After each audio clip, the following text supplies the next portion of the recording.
in the bathtub about which I really don't wish to say a whole lot. I had to go to the hospital for physical care and treatment after this very silly incident, and then 2 days later I was moved to another floor of the hospital, a higher, whiter floor where Dr. Columbus and his colleagues were. There was a certain amount of consideration given to the possibility of my undergoing ECT, which is short for electroconvulsive therapy, but ECT wipes out bits of your memory sometimes, little details like your name and where you live, etc., and it's also in other respects just a thoroughly scary thing, and we, my parents and I, decided against it. New Hampshire, which is the state where I live, has a law that says ECT cannot be administered without the patient's knowledge and consent. I regard this as an extremely good law. So, antidepressants were prescribed for me instead by Dr. Columbus, who can be said really to have had only my best interests at heart. If someone tells about a trip he's taken, you expect at least some explanation of why he left on the trip in the first place. With this in mind, perhaps I'll tell some things about why things weren't too good for me on Earth for quite a while. It was extremely weird, but 3 years ago, when I was a senior in high school, I began to suffer from what I guess now was a hallucination. I thought that a huge wound, a really huge and deep wound, had opened on my face, on my cheek near my nose. That the skin had just split open like old fruit, that blood was seeping out, all dark and shiny, that veins and bits of yellow cheek fat and red-gray muscle were plainly visible, even bright flashes of bone in there.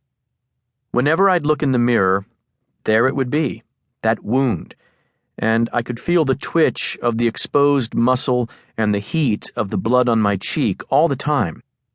But when I'd say to a doctor or to Mom or to other people, "Hey, look at this open wound on my face, I'd better go to the hospital," they'd say, "Well, hey, there's no wound on your face. Are your eyes okay?" And yet, whenever I'd look in the mirror, there it would be. And I could always feel the heat of the blood on my cheek.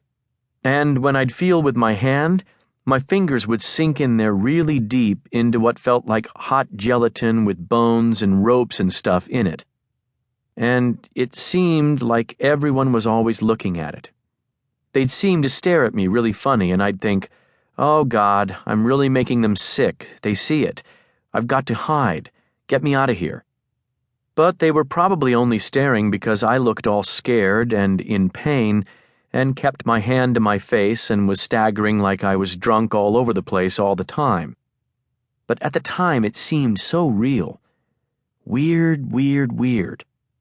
Right before graduation, or maybe a month before, maybe, it got really bad, such that when I'd pull my hand away from my face, I'd see blood on my fingers and bits of tissue and stuff, and I'd be able to smell the blood too, like hot, rusty metal and copper.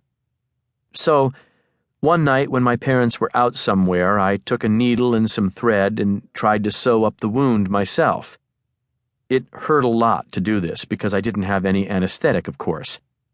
It was also bad because, obviously, as I know now, there was really no wound to be sewn up at all there.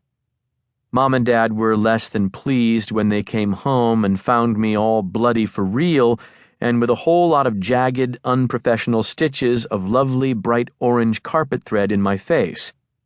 They were really upset. Also, I made the stitches too deep. I apparently pushed the needle incredibly deep, and some of the thread got stuck way down in there when they tried to pull the stitches out at the hospital, and it got infected later, and then they had to make a real wound back at the hospital to get it all out and drain it and clean it out. That was highly ironic. Also, when I was making the stitches too deep, I guess I ran the needle into a few nerves in my cheek and destroyed them. So now sometimes bits of my face will get numb for no reason, and my mouth will sag on the left side a bit. I know it sags for sure, and that I've got this cute scar here because it's not just a matter of looking in the mirror and seeing it and feeling it. Other people